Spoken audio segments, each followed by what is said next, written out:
Everyone. As you know, I'm Cornell Plabani. I'm the department chair for the Criminal Justice Program. We're going to be offering to you today our second annual CRJ alumni panel. So we've had some of our alums come back today to share some of their insights, some strategies and tips for success while in school. And then certainly they're going to talk about their time at the academy, their time in law enforcement or corrections, and they're going to take questions that you have. Some general rules of the road before we have the panel introduce themselves and launch into our presentation. Again, please keep your microphones muted unless you are a moderator or a panel member. We're going to be taking questions from you, the audience. We're going to do that through the chat just to keep things easy and organized.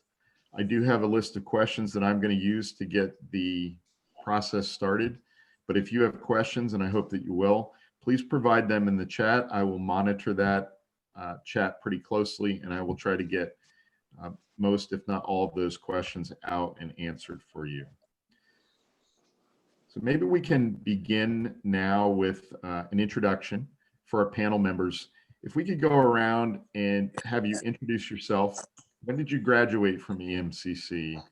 What agency do you presently work for? How long have you been there? Maybe we can start with Mr. Maximic, Officer Maximic from Bangor PD.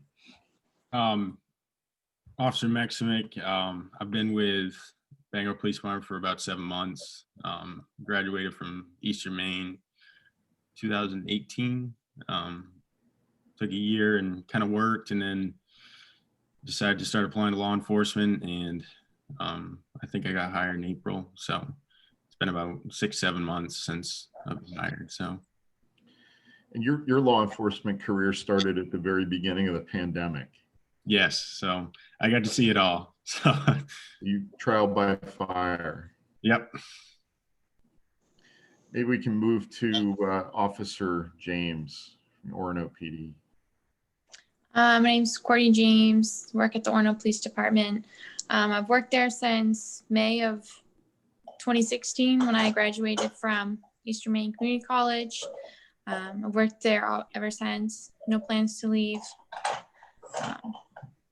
So I'll point out that Courtney is our first ever law enforcement hire from the program. She was in the very first cohort of students when the program stood up and opened its doors in 2014. She went through, finished in 2 years. She was the first person to be hired, go to the academy, and enter law enforcement uniform from our program. So welcome back. Thank you. Go to Officer Adams, and also Orono PD. All right, so my name's Kyle Adams, like you said, with the Orono Police Department. I was hired, last September, so it's been just over a year with them. I actually have yet to graduate from Eastern Maine, but I have aspirations to go back once I am 100% finished with the academy. So now I'll add some commentary there, Kyle, and you correct me if this sounds inaccurate too. I think that your experience at Eastern Maine was that you got into a lot of networking very early, and you were recruited from this program pretty aggressively by an agency. Yeah, that's definitely fair to say. I did a lot of ride-alongs with the Orono Police Department. I'd say just a couple months into starting the program, and I think that definitely helped me to get to where I am. Obviously, building connections is the biggest thing. So if you haven't already, biggest recommendation would be to start now to where you want to be. So we're looking forward to you coming back and finishing up your coursework. I know that you probably missed some of those Plabani quizzes. Oh yes, I've longed for another Plabani quiz. Yeah, I'm certain. I have a couple waiting for you. So when you're ready, you let me know it. I think we have Eric Thompson. I see Eric. I see the name. Is Eric Thompson with us?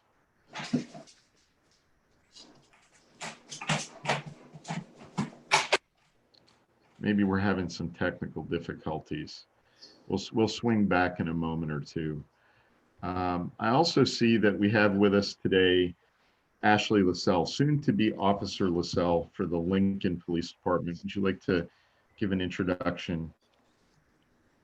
Yeah, my name's Ashley LaSalle. I am a recent graduate of the program. I just graduated in May, and I was just hired with Lincoln Police Department full-time, but because of the COVID stuff, I'm doing phase 2 so I can get started, and hopefully the 18-week will open up normal soon so that we can move forward with that. Welcome back. It's good to see you. You too. And last but not least, the officers Oko, Jenna and Adam. So from Bangor PD and Orono PD respectively, if you could introduce yourself, talk about when you graduated, and anything else you'd like to share at the front end. I'll go first. My name is Jenna Oko. I work for Bangor PD. I've worked for them since the summer of 2017, which is when I graduated from Eastern Maine Community College. My name's Adam Oko. I work for the Orono Police Department.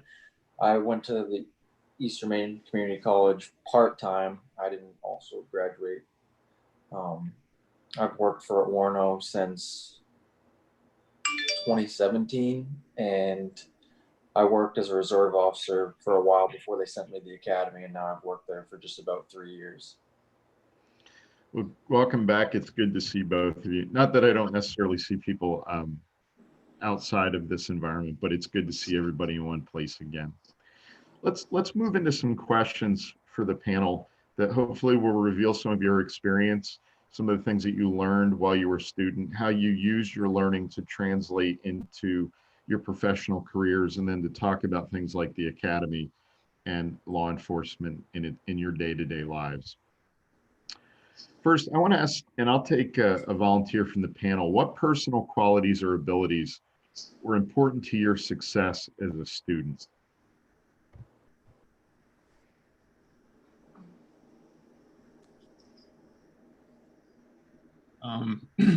Probably being coachable, I'd say, to begin with. The ability to, screw up and learn from that and be able to not do that again. Learn from your mistakes and understand that, with field training officers and everything, take bits and pieces from what they teach you and kind of build it to what works for you. I'd say that's, what I kind of came across when I was under field training and first started off, that really, the ability to be coachable would for sure be something to take in. So coachability, being receptive to feedback. Yep. Well, some of our other panel members, what attributes or personal qualities were important to your success as a student while you were in the program? I would say definitely professionalism. Obviously, in the classroom and outside, there's an expectation that you hold yourself to a certain standard. And obviously in law enforcement, that carries its weight as well. The public has a certain view of you, and you need to uphold that standard. So I think in the criminal justice program at Eastern Maine, it's definitely expected that you maintain a professional appearance, and that definitely carries into law enforcement. So I'll ask a quick follow-up question for you, Kyle. Do you feel that expectation for professionalism, things like attire, appearance, punctuality, do you think those things helped you get noticed by agencies that recruit? Oh, for sure. Just as simple, like I talked about ride-alongs, how you carry yourself is the initial interaction that those PDs have with you and the sergeants or officers that are doing the ride-alongs, or just simple contact in the public. If you just have a conversation with someone, if you carry yourself to a certain standard, or how you speak, how you articulate things, it definitely puts their best foot forward, basically, if that makes sense. Now, Courtney, it's been a while since you were in the classroom, so your memory of it could be a bit more vague and distant, but what sorts of attributes or qualities did you develop as a student? What would you say to these students in terms of skill sets that they might want to work on to be successful? I would say definitely determination. Like if you know you want to work somewhere and you don't get hired the first time, figure out maybe why you didn't get hired, what you could do better to put on your resume, or if it's in the oral board. And also coming out of your shell. I know we had touched on that earlier. I was definitely someone that was more quiet and reserved and didn't really like doing anything I wasn't comfortable with, which definitely I don't think helped me at all. So definitely coming out of your shell, doing things you're not comfortable with, just kind of opening up a lot. Do you feel that the program gave you opportunities to get outside of your comfort zone? Definitely. Like all of the different things that we would do with different departments. I know with Orno, we did a lot of ride-alongs and simunition training and mock oral boards, and all of that brought me out of my shell and also got me involved with the Orno Police Department and things that I would do in the future. Thank you. Maybe we can scoot down to Jenna and Adam. What are some of the qualities or attributes that you think would be important for a student in the program to actually get to graduation? I would say that one thing that they're going to absolutely need is teamwork. The class is something that you can get through it by yourself, but at the end of the day, you're not going to be 100% successful or be the best that you can be working by yourself. It takes working with all your coworkers, and even if you disagree with them at times or stuff like that, moving on and getting past that and being able to be mature about it and working with them to do the same job and, work towards the same purpose. I think one of the hallmark characteristics of our program is that we encourage you to work together, probably from day one. So I'm hearing that teamwork is an important asset going forward. Jenna, what about you? When you were a student here, what are some of the things that you had in terms of a mindset or skills that you built or developed that were useful to you? I think something for me that I was able to kind of develop with the program that helped me when I went into the academy and when I started working was to have a good work ethic and to be thorough. When you're going through it starts in college, when you're writing your essays and working on your assignments, to make sure that you're really honing in on certain details and making sure that you fully understand the material. And then later on, when you're applying that actually in your career, or when you're trying to make sure that you're paying attention to detail and everything in your uniform is all set in the academy, so you don't have to go do burpees somewhere. I think that just making sure that you learn to really be proud of your work and to put effort into it is really important as well. So I'm hearing from you not only attention to detail, but pride in yourself, but also in the work that you do. Yeah. Let's go down to Ashley LaSalle. You're our most recent graduate, I believe, from the panel. Graduated in May.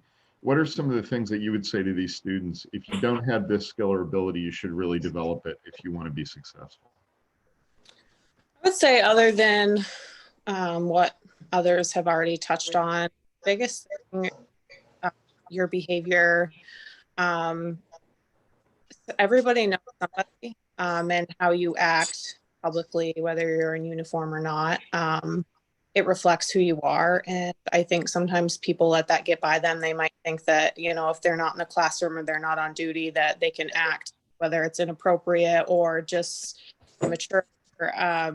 But out there's always somebody that might say, hey, I know this person from, whether it be the program or a department, and people talk. That's been one of the biggest things that I've noticed. Some of the people that I worked with when I worked at the jail and corrections know people from the Lincoln Police Department. So I hear from chief like, oh, I talked to so-and-so about you the other day. So, and, I didn't even know that they knew each other. So I think the professionalism and maintaining your integrity and just chasing what you want to do and just stick to it during school, after school, before you get hired, after you get hired. And I think you'll go a long ways.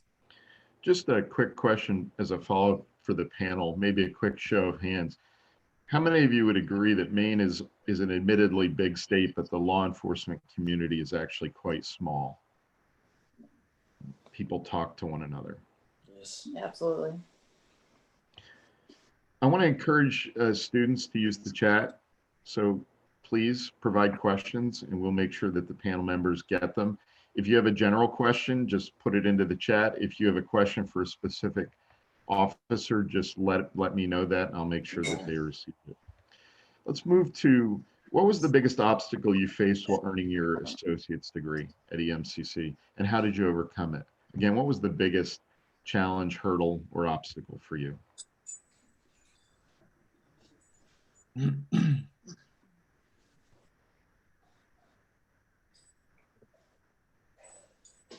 Maybe we can start with Alex. Probably just getting into it and, taking the time to actually apply yourself. And I think once you're there, everything kind of falls in, and, you start putting in a lot of time. I remember, all the times I was studying after school and, taking time, staying late up at night and doing my essays. We had a lot of essays and a lot of reading. I think just applying yourself and taking the time to really understand what we're learning and why we're learning it. That also helped me out a lot when you switch that to law enforcement. I'm glad I took the time to read those, those books and what we were studying, because it paid off. So. What about you, Jenna? If you think back to your time, was there an obstacle, some hurdle that you had to overcome, something that you think some of these students might be up against sooner in the future?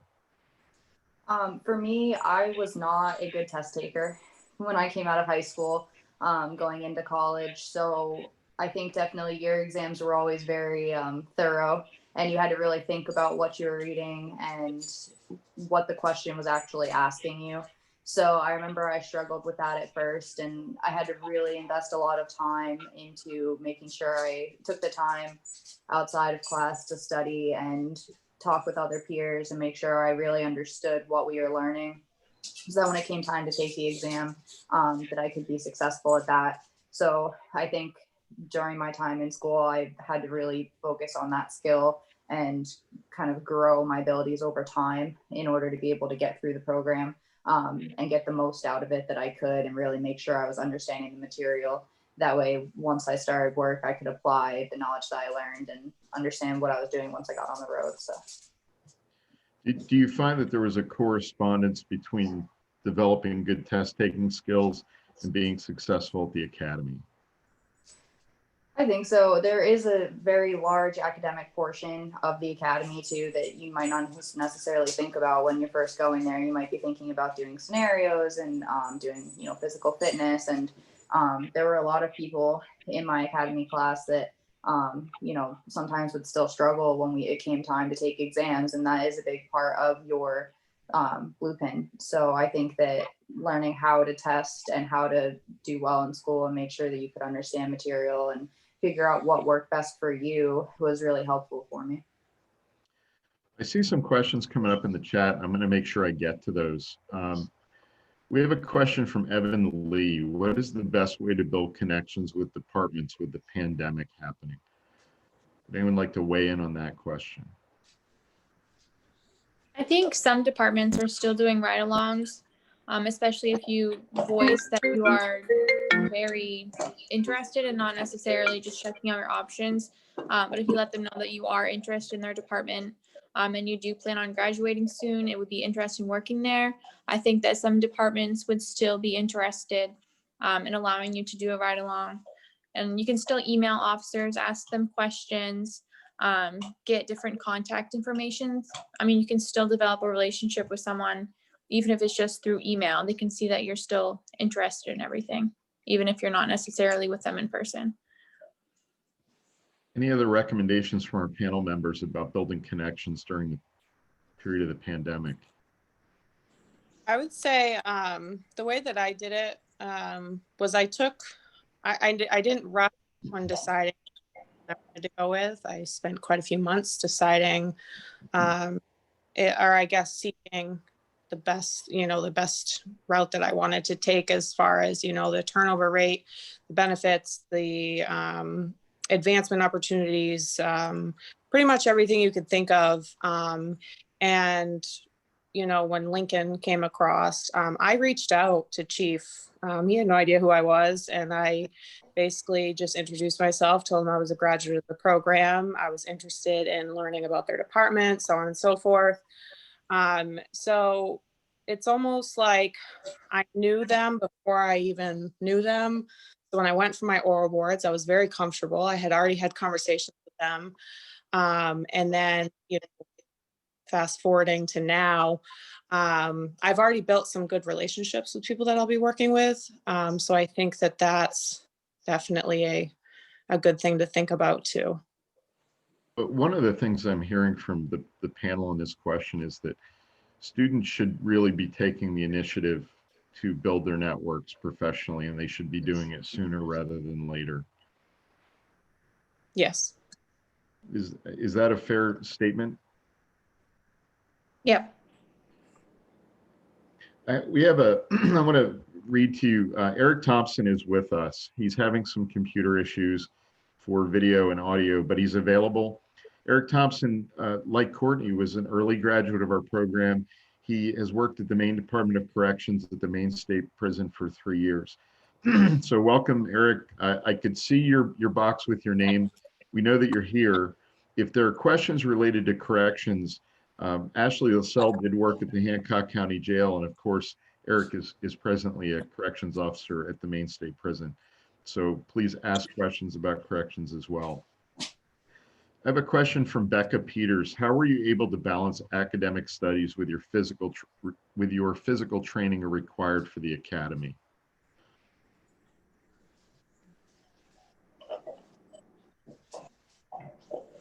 I mean, I know when I was in college, we had a certain class that involved the PT test. So for that class, you had to be able to pass the PT test.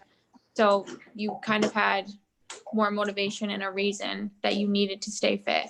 I also played basketball in college. That kind of helped me stay fit. But I think if you make it a priority and make it part of your everyday routine, then it's more likely that you will stay focused on it and not really struggle about finding the time if you make it a priority. And also you might get to the point where you find working out is your kind of like, it is almost like your break. Like you get a break from the academic and you can go work out and do whatever you need to do. And it kind of helps you stay focused. Let me go to Adam Oka. I know that you spent a year in our program, if my memory serves. So when did you go to the academy? In 2018. 2018. What advice do you have for students related to PT? There's a related question. When and how did you start preparing for that PT test at the academy? As soon as I started preparing for it, even beforehand, because I knew what the answers to the test were. You know how many push-ups, how many sit-ups, how fast you have to run. So that's one test that you really should be able to know the answers to before you go down. So if you can set a goal and work towards that, and even if it takes small steps, you should be doing that as soon as you know that you want to apply to a department. You should be taking your PT test, even if it's not through the Eastern Maine Criminal Justice Program, but on your own time. I want to ask a question generally to the panel. How many of you participated in a PT test and you saw others around you failing it? I'll speak on that one. I haven't gone to the 18-week academy, but I did do the 6-week corrections academy. And it mocks a good part of that 18-week academy. The PT test, having to pass the PT test, the doing, 30 burpees if you have a piece of lint on your uniform, So when I first found out that I was going to the corrections academy, I took it seriously, but I didn't as far as the PT part. It was a little different for me because I had been working at the jail for over a year before I went to the academy, because of, being short staffed. I failed the PT test miserably on the first day. And when you fail, you are then a target. You're a target for captain. You're a target for the corporals that are participating. And it was a reality check for me. It kind of gave me a baseline of where I had to be. And I was also 60 pounds heavier than I am now, because I didn't stop. I knew what I had to do. At the end of it, I did pass. But then I knew that I still had goals moving forward to, work the road. And so I never stopped, and I continued training. And I think that's the biggest thing, as now where you have to be. So to start now, don't wait until the last second because you think that you're okay or you think that you'll pass. Because usually if you just think you can pass and you're not confident, you probably won't, because you already have that negative idea in your mind that you might not pass, but you think you might. So I think the biggest suggestion is to start now. Let me go to Alex. I know you would have done this pretty recently. You said about 7 months ago, maybe around that time frame. Is that accurate? Yes. So I think, staying fit, obviously, is kind of part of our job. I think it's, very important.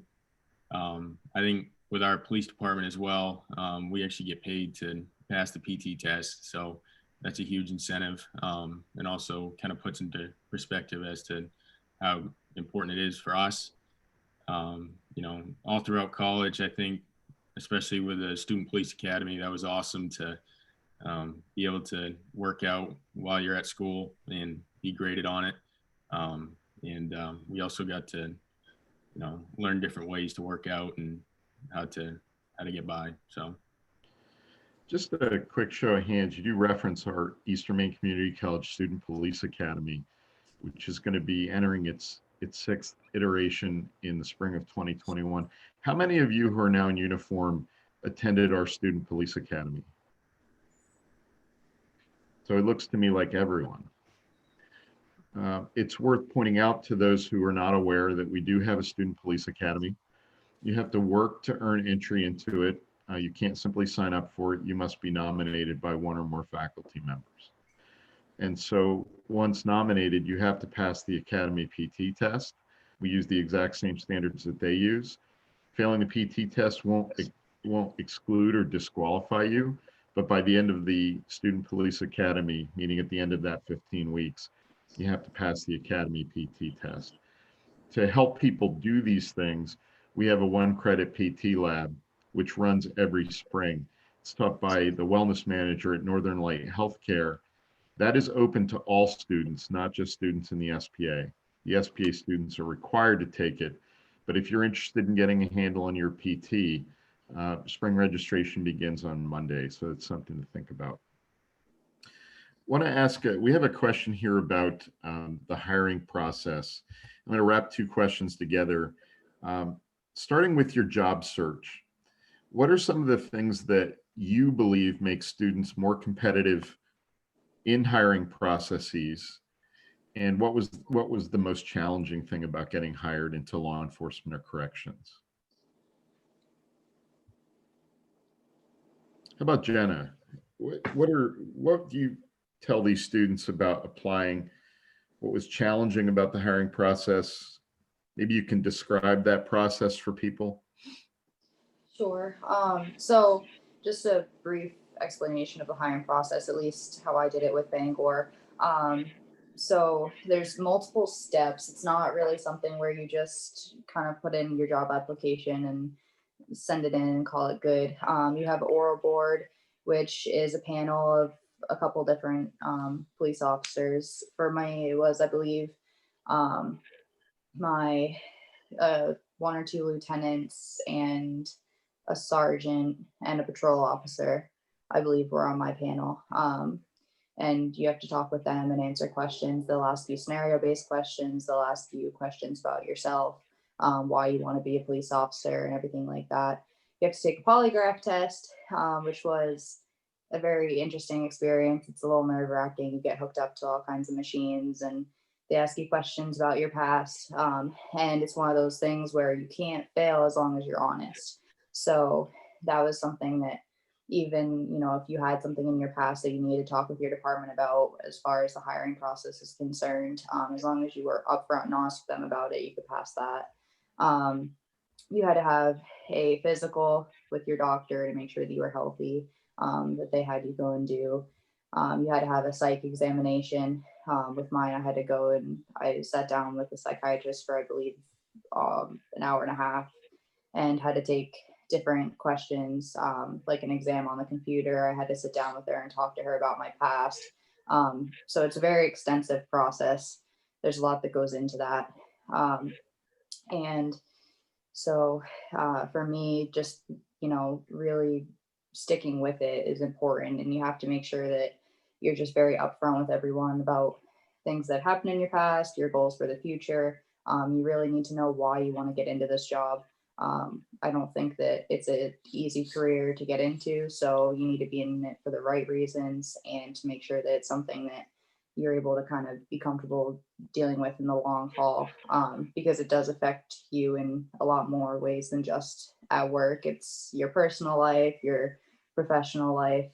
It's a stressful career. So I think that the hiring process was quite extensive, but for good reason. You specifically reference oral boards, and our students will get practice with oral boards when they take police operations in a mock panel. What advice would you give? Let me go to Courtney and then down to Kyle. What advice would you give students about preparing for oral boards to be successful? Definitely practice. Prepare yourself. I know they have like some mock questions online. Oral board was not my strong suit. It still is not. So my first oral board was absolutely terrible. I didn't get hired the first time. And then I went to talk to the people that were on my oral board. I asked what I could do better. I prepared myself with the different questions that they were asking, ones that I found online. Just come up with answers ahead of time, and just talk to people that do oral boards and see what they have for suggestions and tips and stuff like that. I'm going to come to Kyle, but maybe we can also get a response for that question from Eric Thompson. So Eric, if you can hear us and you want to put a reply in the chat, I'll share that with the group. Kyle, what was your experience with oral boards, and what advice would you give about that panel interview? There we go. So my biggest advice would be definitely prepare in advance. I know that seems pretty straightforward, but it's not only trying to come up with answers as to why you're a good fit to the department. It's also lining up to show what you've done, to show interest, whether that be taking the pre-service on your own. I know that a lot of places will put you through that, but depending on who picks you up, going through the pre-service, going to school, obviously you guys are on the right track with that. Doing ride-alongs, just doing as much as you can to show that you're actually interested, because what you'll find is some of the people that are around you will just go in thinking that if I sit down and talk to these guys for a little bit, they're going to scoop me up without doing anything to prepare, and that's just not the reality. So building those connections, saying I was able to do this to prepare for law enforcement, and this is what I have to show for it. That would be one of the biggest things to do in advance. As far as the actual oral board, I remember being incredibly nervous for mine, and it was with people that over the time I was doing my ride alongs, that I'd come to know, not very well, but still. So just taking a deep breath and trying to relax through it the best you can. It's easier said than done, but just trying to go into it with an open mind and yeah, that's about it. I'm going to go to Adam and to Alex. Jenna had referenced also the polygraph, which tends to be some people's least favorite part of the hiring process. What would you say to these students about background issues? I know a lot of students will say, geez, I'm worried I did something when I was 16. I smoked a joint 4 years ago, or I did something yesterday, or I drank underage. What are some cautionary statements that you might provide to these students about background and behavior to get them squared up for the eventual background investigation and polygraph? We'll start with Alex and then I'll come to Adam. Yep. So start thinking about that now. Your background's your background. You got to own it. And it is what it is, but you got to understand that that's something that's going to have to come up. So it's definitely important. You know, that's really where people tend to fall back. So I would definitely take that into consideration, you know, and work hard in school and pay attention to that. You know, and, just understand how important it is. So, Adam, what might you add to that about background, polygraph? Yeah, the two things that seem to hem people up the most in becoming law enforcement officers are either the PT test or the background investigation from what I've seen and experienced. It's really, like McSimic said, you have to own your background, and what's in the past is in the past. As long as you're honest about it, there are certain things that are going to disqualify you. You know, if you went out and you murdered somebody and you didn't tell anybody about it, it's going to be a little bit of an issue. But everybody makes mistakes, so there's certain things that are more serious that the academy can actually give people waivers for. But there are officers out there who've done things like had OUIs in the past, or have smoked marijuana, or made other bad decisions. It's not the absolute end of the world. You might have to work harder, and you might have to put space and time in between those actions and the time that you get hired. But as long as you keep at it and you show them that you're not that same person as you were when you made those decisions, that's going to be the biggest thing. You can't be, you know, trying to apply and still going out and partying all the time, or trying to apply and have a suspended license. Those things aren't going to work. But as long as you've made corrections and you're working towards being that better person, that's what they're going to look for. I'm going to use that statement as a bridge to another question. How have your academic and professional experiences impacted your relationships with friends and family, if at all? Did any of you have to make difficult decisions about friendships while you were in college, perhaps? I would also say that definitely does impact who you remain friends with, or, you know, sometimes even decisions that you make with your family members, because everybody has a difference in opinions and what they think is okay, and you have to decide what is okay to be around as far as influences in your life, and in as far as who you can be around professionally, and because you have to remain a positive influence in society and be professional the entire time. So it's going to come back on you in some way or another if you're hanging out with people that don't maintain those same what's the word I'm looking for, standards. Yeah.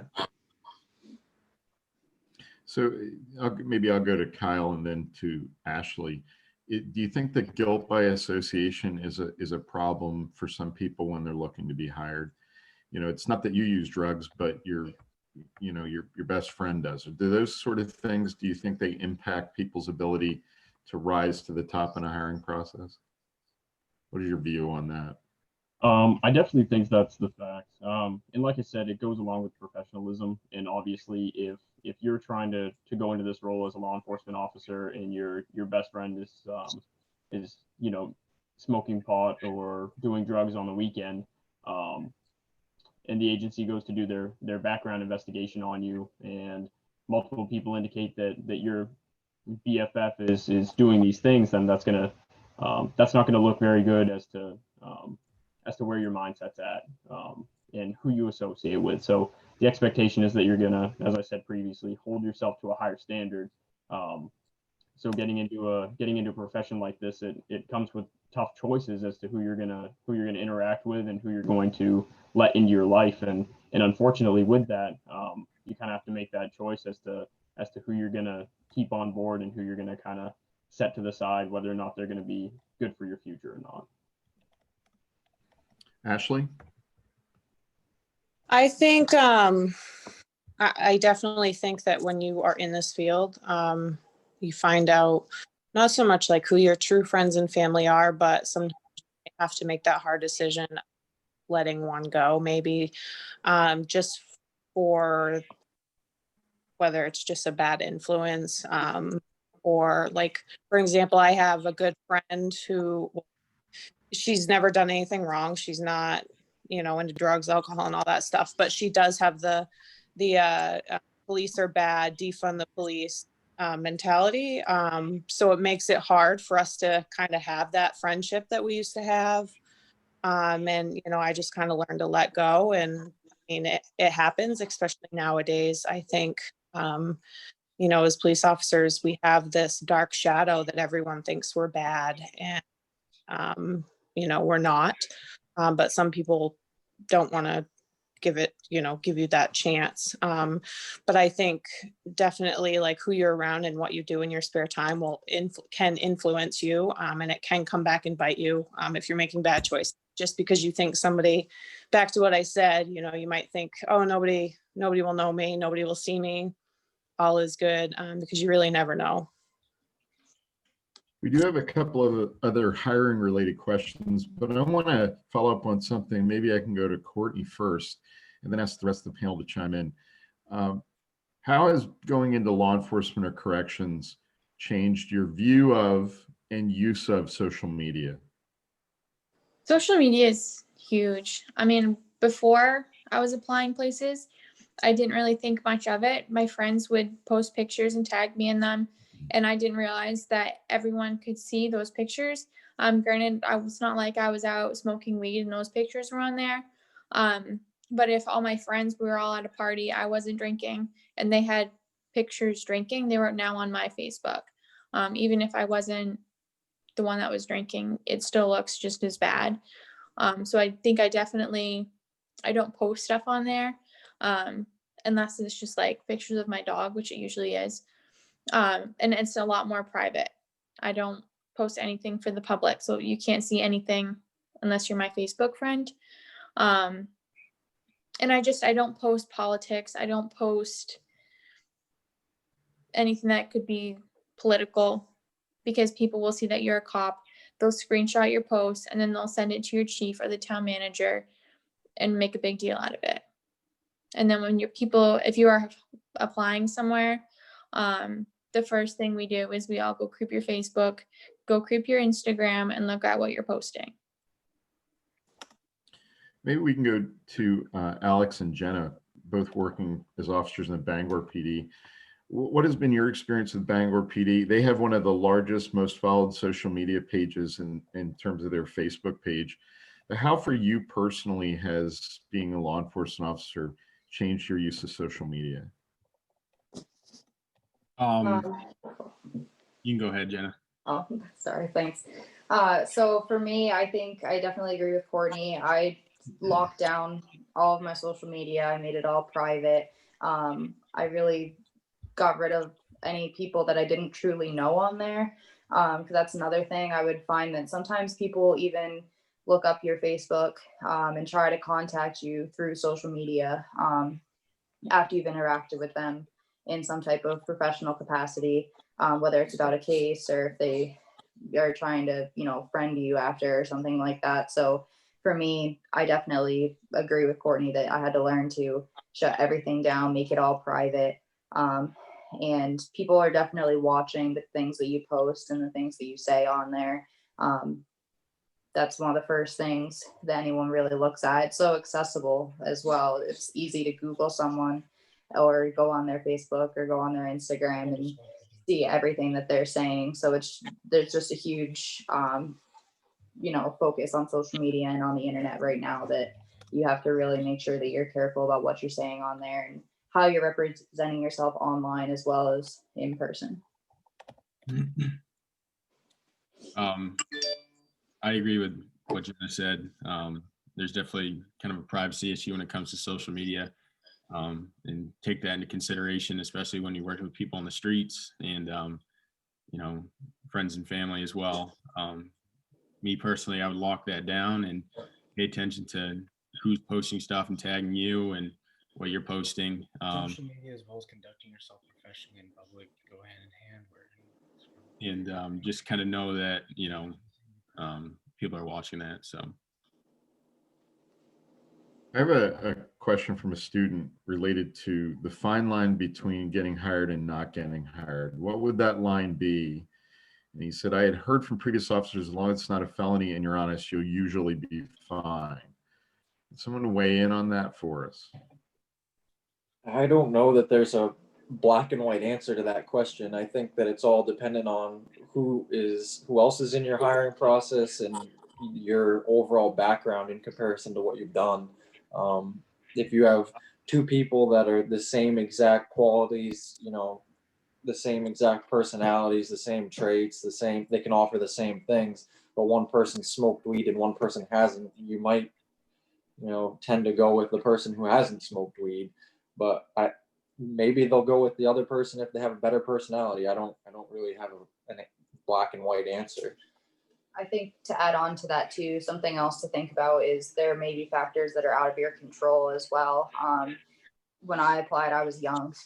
There were people in my hiring process that were older than me that had more life experience that I couldn't make up at the time. I just didn't have it. I was younger, so I had to use what I had, attempted to gain during my time in the program and get exposure that way. But just being determined, and if you apply the first time and it's just not your time, but you didn't have anything that disqualified you, to keep trying, because it might just be the wave of the hiring process that you're in. It might not be that you don't qualify, but you just didn't make it that first round. So to keep trying. Are there any other weigh-ins on the issue of the fine line between getting hired and not getting hired? I mean, I definitely wouldn't recommend just banking on that, especially if you know that you want to be in law enforcement and the entire time that you're going to college for that and doing ride-alongs, if you're also drinking underage and smoking pot and stealing, all of those things, they might not be felonies, but if you knew that you wanted to go in law enforcement and the entire time you're doing all of that, I have a hard time thinking that you would still get hired. I would say that if there's something in your past that you're worried about, probably one of the most admirable things that you could do would be to find the department that you want to work for and go sit down and have a chat with either one of the admins or the chief or somebody and be like, hey, this is what I've done. Is this something that's going to negatively affect me, or should I not even apply? And maybe that'll give you a better idea with that department specifically. As a bridge from there, we have a question from a student. I have done background searches on myself before and couldn't even find myself. Is that a good thing?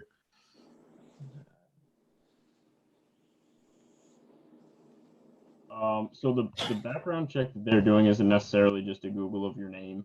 So they're going to be looking into your friends, family. They're going to be having sit down meetings, most likely with them, and talking about you. If you have a girlfriend, boyfriend, if you live with someone, roommates. I know I had when they did mine, I had a roommate. My girlfriend and I lived together. They talked to my mom, my friends. They contacted just about anybody that I could even think of. So it's not necessarily just what's on paper for you. It's going to be a sit down in-person conversation to see, history that or views that people have on you. So keep that in mind in how you treat people and how you interact with them as well. See, we also have another question about the PT test. It's a very specific question.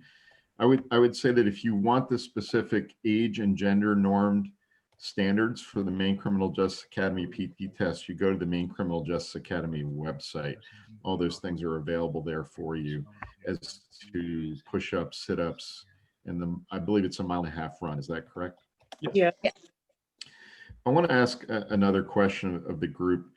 Our students often talk about time management, staying organized, and finding things getting out of balance pretty easily. How do you maintain a consistent balance between your work and free time? What advice would you give students about time management? Do you mean free time, like outside of studies or your job, or? I think you can reflect on either if you think of the time that you spent as a student or the time that you're spending now as a professional. How do you keep a good, healthy balance in your life? Are there strategies that you can share? I definitely find hobbies, or find a hobby that kind of gets you out of your uniform.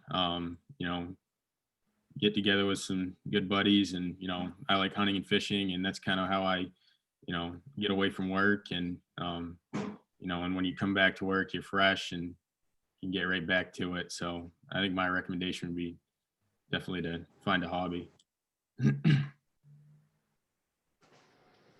I'd say to add on to that is more related to the work aspect of it is to take your off time and just do as much as you can with it. Obviously, there are days that it's nice just to chill out at home and do nothing. But the best thing in law enforcement is, like he said, to make sure you're staying connected with your friends, making sure that on your off days you're going out, you're doing something, finding a hobby to really enjoy your days off rather than becoming so consumed in your work. Because at that point, in my opinion, it's no longer enjoyable. So really having that separation between your time off and your work is really important. About the officers, Oko, what advice would you give about maybe keeping work separate from your private life, or at least keeping a good balance between the two? And especially knowing that you're both in law enforcement full time, you work for different departments. How do you particularly manage the challenges of kind of keeping everything organized and balanced? It's a good question. I don't know. I enjoy what I do, so it's at some point law enforcement kind of becomes your life when you take on that job. It's just one of those things that you can't turn it off. You're going down the road and you see something in your personal vehicle and you're like, oh, that's going on, but you try and turn it off as much as possible. But I still find myself, even when we're out in public, like I'll see something and I'll call somebody and be like, hey, this just happened, or usually not for small little things, but it is something that you want to try and turn off, but sometimes it's impossible. I think we do a pretty good job, though. We like to be outdoors. We go hiking. We have pets, and we'll take our dogs hiking, or we'll go out and we'll do things. We'll spend a lot of time with family. So I think that it is something that's really hard to turn off, but just trying your best to find that balance and kind of take a break sometimes, because it can be a really stressful occupation. So I think you have to be able to take a step back every once in a while and focus on something else and kind of recharge and reset. Family's a big thing. And then the other hard thing that you're going to run into is people that aren't in law enforcement that are your friends. When you are hanging out with them, it's just like the most fascinating thing to them. So that can have good things and bad things, but that's why you find a lot of people in law enforcement only have mostly law enforcement friends, because when they hang out with people that aren't in law enforcement, it's, oh, why do you do this, why do you do this, what happened here, like, have you ever shot anybody? Like, it's just all these random questions because they're just so fascinated with the job.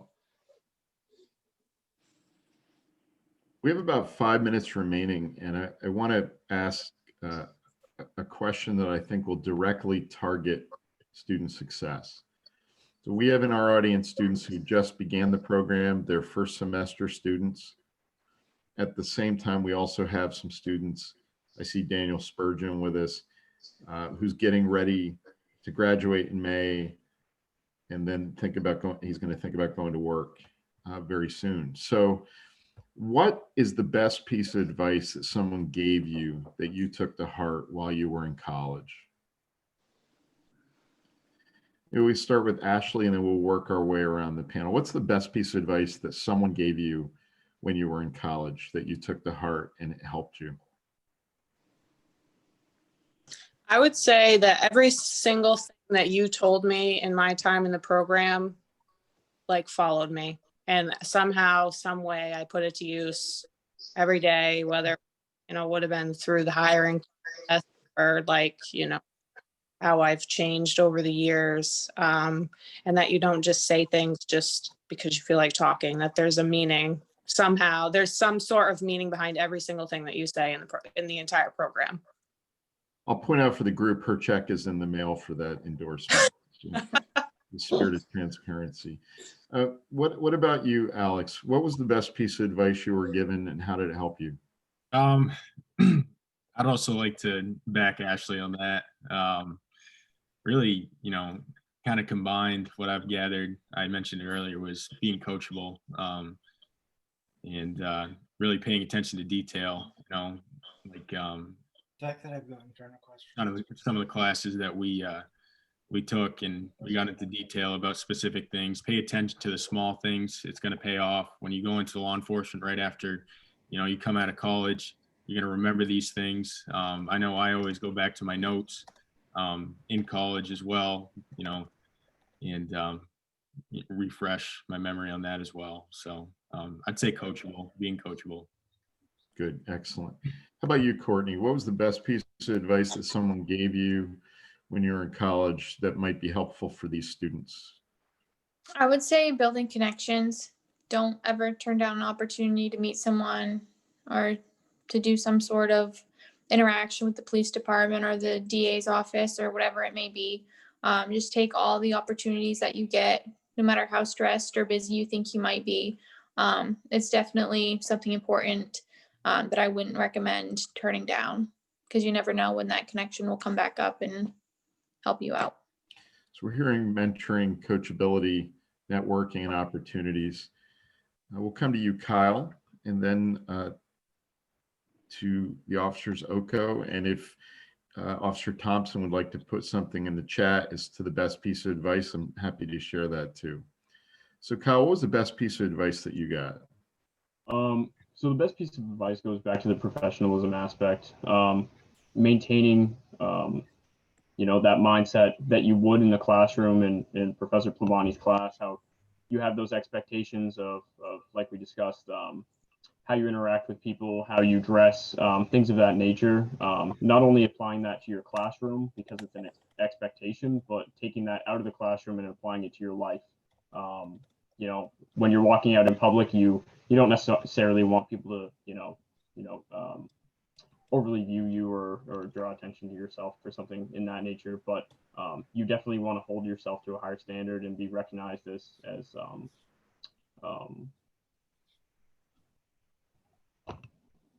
completely lost my but yeah, so the professionalism aspect, just holding yourself to that higher standard and taking that from the classroom and applying it to your daily life is basically what I was trying to say. So the emphasis on professionalism, that was something that benefited you. Yes, for sure. How about Jenna and Adam? What was the best piece of advice that you got that you would give to these students and say, I need you to know this? I think for me, something that I remember you saying that kind of stuck with me, along with a lot of other things, but one thing was that you get out of it what you put into it. So really taking the time to put effort into your classwork, into learning the material, putting effort into just caring about what you're doing. If you kind of skate through and just take the exams and you're not really thinking about the future, you're not building towards future career goals or networking or doing anything that people have been suggesting on the panel, I think that you're not necessarily going to be as successful. So the amount of effort that you put into it can really reflect what you get back from the program too. Adam? Now that everybody's taken all the answers, Yeah. I think one thing that really sticks out, along with like the professionalism and stuff like that, is you will never stop learning. If you've learned something and you've become comfortable in a way, learn it a new way, because there's always a better, more efficient way to do things, or there may be, you just don't know about it. But if you get comfortable, you won't ever find that out. I've come across that in the line of work, is if you look at something the same way every time, it doesn't exactly always work out. But if you try and look at things in a new perspective, you might come to a new solution, something that works better. Well, as we come to the end of our time here, it's hard to think about an hour having gone by so quickly. I do want to introduce to everyone who has not met Cindy Dugan. Cindy has joined us. She works for APMS, but when we're all in the public safety building, many of our CJ students would say that she is their school mom, and she's someone that if you don't know Cindy, you should know Cindy. Cindy is an asset for you in this program. She asked that she be able to share her email address in the chat, and I think she's done that with a telephone. She wrote everything in all capital letters, so she's very excited to tell you if you're stressed or excited, she's here for you all. Just pick up the phone and give her a call. If you have some good news that just can't wait, an email is best. But say hi any time of the day. She's always just a text away. I think most of the students on our panel, former students, now officers, would say that Cindy was a part of their education. So if you don't know Cindy Dugans, get to know Cindy Dugans. That would be my good piece of advice for all of you. Thank you for your time today, and we appreciate you joining this panel. Have a wonderful day and a great afternoon.